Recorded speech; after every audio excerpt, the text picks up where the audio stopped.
महाराष्ट्र हे पुरोगामी राज्य आहे. शिवछत्रपतींच्या स्वराज्यात स्त्रियांच्या अब्रूवर वाकडी नजर टाकणाऱ्यांचे हात पाय छाटून चौरंग केला जायचा.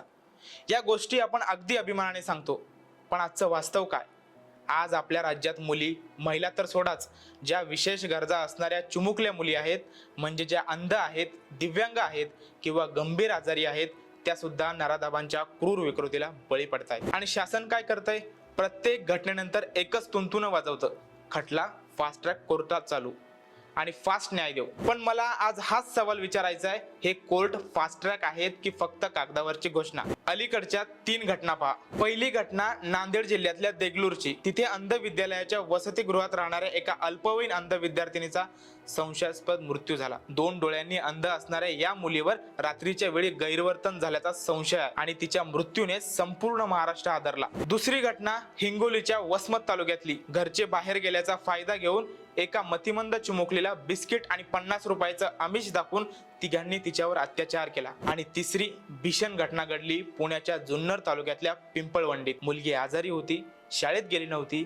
तिला पेरूचं आमिष दाखवून ऊसाच्या शेतात नेऊन तिच्यावर अत्याचार करण्यात आला आणि तिची गळा दाबून हत्या झाली. विशेष म्हणजे शोध मोहीम राबवताना पोलिसांच्या आणि गावकऱ्यांच्या सोबत तो 25 वर्षाचा आरोपी स्वतः फिरत होता. या विकृतीला धर्म नाही, जात नाही, पण न्याय व्यवस्थेला वेगाची गरज नक्कीच आहे. आता national crimes records bureau NCRB आणि राज्याची आकडेवारी पहा. बालकांविरुद्धच्या गुन्ह्यामध्ये महाराष्ट्र देशात थेट पहिल्या क्रमांकावर आहे. 2024 मध्ये राज्यात बालकांविरुद्धचे 24,171 गुन्हे नोंदवले गेले. 2025 मध्ये महिला विरुद्धच्या गुन्ह्यांची संख्या 50,000च्या पार गेली. आपल्या महाराष्ट्रात दर 53 मिनिटांनी एका अल्पवयीन मुलींवर लैंगिक अत्याचार होतोय. नागपुरात अल्पवयीन मुलींवर अत्याचाराचा दर 1011 आहे, जो राज्यात सर्वाधिक आहे. तर मुंबईत दरमहा सरासरी 51 अल्पवयीन मुलींवर बलात्काराचे गुन्हे नोंद होत आहेत. आणि सर्वात भीषण गोष्ट काय असेल तर 97% प्रकरणांमध्ये अत्याचार करणारा हा पीडित मुलीच्या ओळखीचा, नातेवाईक किंवा शेजारीच असतो. आता येऊयात फास्ट ट्रॅकच्या दाव्यावर. भोर तालुक्यातल्या नरसापूरच्या 3 वर्षाच्या चिमुकल्या मुलीच्या बलात्कार प्रकरणात 59 दिवसात फाशीची शिक्षा सुनावली गेली. पण फाशीची अंमलबजावणी होण्यासाठी उच्च न्यायालय, सर्वोच्च न्यायालय आणि मग राष्ट्रपतीकडे दयेचा अर्ज, हे टप्पे पार पडायला वर्षानुवर्ष जातात. बदलापूरच्या अक्षय शिंदे प्रकरणात तर कोर्टात खटला चालण्याऐवजी थेट फास्ट गेम म्हणजे एन्काउंटरच झाला. पण बाकीच्या हजारो सामान्य कुटुंबाचं काय?